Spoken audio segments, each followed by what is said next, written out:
All right. I want to ask, last time I was here, it was for the Potato Mock Top meeting that Seed Potato Victoria had organized. Um, how many people were present at that meeting? Quite a few. So you do remember what we discussed at the meeting, but I will just quickly take you through. I'm going to discuss three things, give you a bit of an update from the last meeting that we were discussing Mock Top. Also let you know what's happening on TPP. And then there's a biosecurity project that the levies have funded and which Plant Health Australia is looking after. And I'll give you a bit of an update on that as well, and then talk about farm biosecurity planning.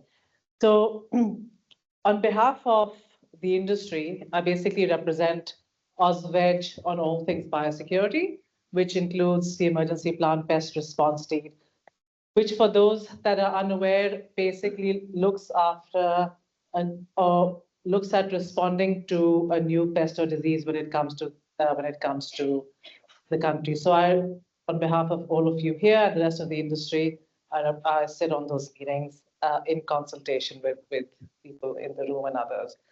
So if you remember last time, what we had discussed was around Mock Top, that growers who had received seed from Tasmania that was infected or that tested positive for potato Mock Top, and growers were asked to destroy that seed or not plant. We were looking at getting the emergency plant pest response levies or the biosecurity response levies to utilize those levies to compensate those growers. Since then, we have gone through the process of getting those levies released, and there were 7 growers who met the criteria, and of those 6 have the compensation process has completed, and the 7th one we're just working through and hope to complete that soon as well. The criteria for compensation, just so that to refresh everybody's mind, was that grower had received seed from Tasmania before 1st of September 2025, and there was a biosecurity order by the state jurisdiction, which is AgVic, to destroy that seed. So based on that evidence, we had an external third-party assessor assess all of that with growers, and those that were eligible have been compensated, and the process is completing now. So that has completed. And then stemming from the Mock Top virus, in November, OzVeg organized a meeting with industry government to basically work through, this is here, how do we manage it? What is it that industry wants? From that meeting in November 2025, there was a working group that was established, and there are some members present here as well. And that working group, along with the subcommittee for SDQMS subcommittee for domestic quarantine and market access from state governments, have basically spent a significant amount of time working through what are the risks associated with moving potatoes, especially seed potatoes, now that Mock Top is here, and how do we look at mitigating those risks? So the committee met, we had a couple of meetings, and we recommended from an industry standpoint to the Plant Health Committee. Our recommendations were essentially, these are the risk factors and these are the potential mitigants. So that's been presented to the Plant Health Committee, which is the Plant Health Committee, for everybody's information, is all the chief plant protection officers for each of the states. They sit together and basically look at risk of moving various commodities. So that's been completed. Where that's at right now is that it is the lack of agreed diagnostics nationally is sort of a roadblock right now, because without having the right diagnostics protocols in place, without having agreed sampling in place, the movement becomes difficult. And so at this point, the federal government, DAF, is working through that component of looking at what are the various diagnostic tests that are available that are being used nationally, and the next step will be which is the recommended or the most efficacious one.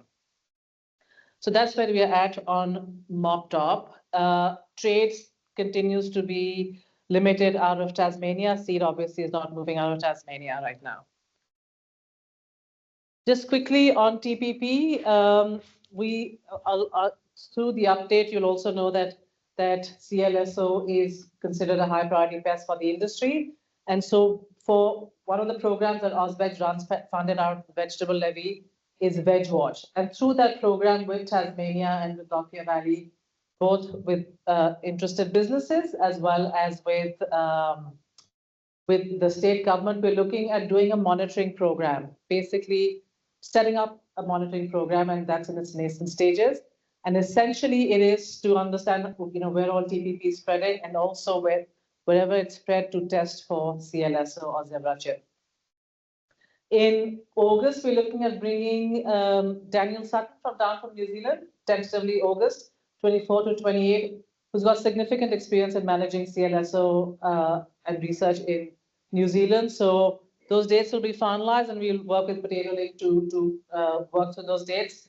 But 24 to 28, Daniel will be in Australia, and we'll be doing a roadshow countrywide.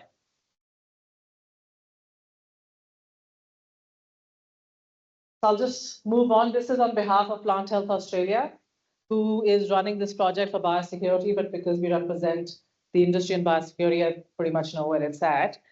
The essence of this project is to look at and agree with industry, what are your key threats for the industry, exotic threats that are not currently within the country. Identify a list of threats, agree on the high priority ones, and then work through an action plan on being prepared for those pests or viruses. Because what often happens, and for those that were part of the TPP incursion, often happens that we get a new pest or disease in the country and we're not prepared to receive it. We don't know what the host list is, we don't have protocols in place.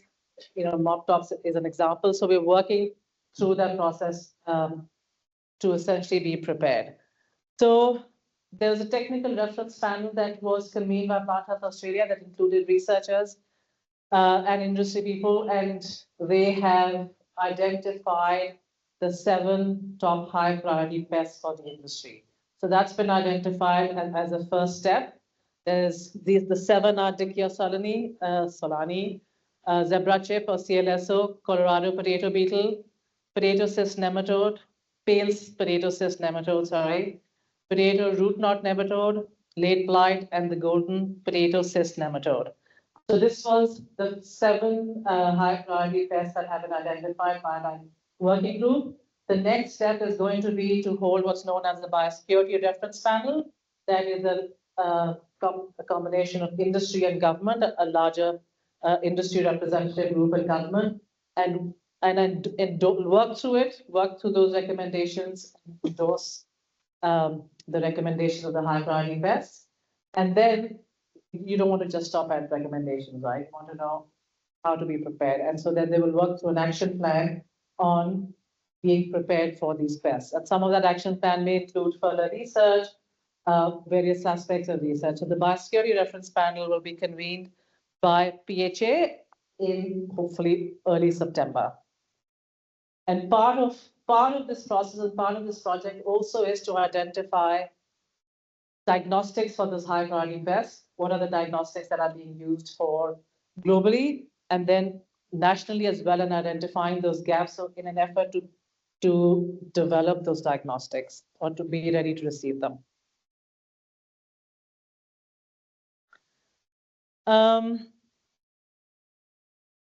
Just quickly, for all of the growers in the room, may I ask, and show of hands, please, how many do annual business planning for their businesses?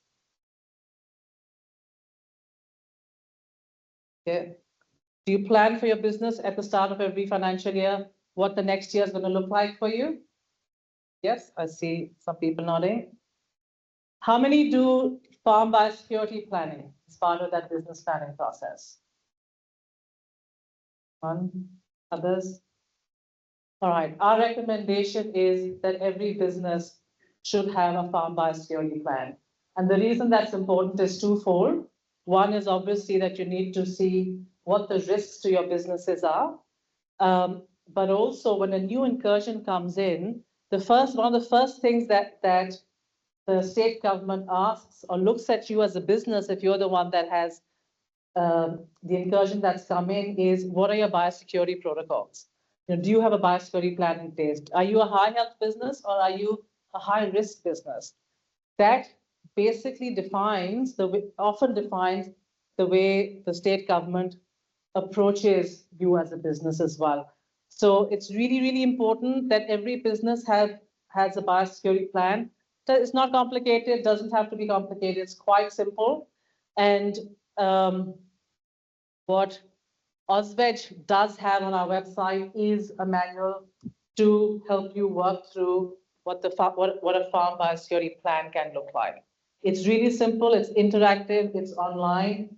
And for those taking a photograph, there is a QR code that I had put up there, which seems to have disappeared. Also not the code.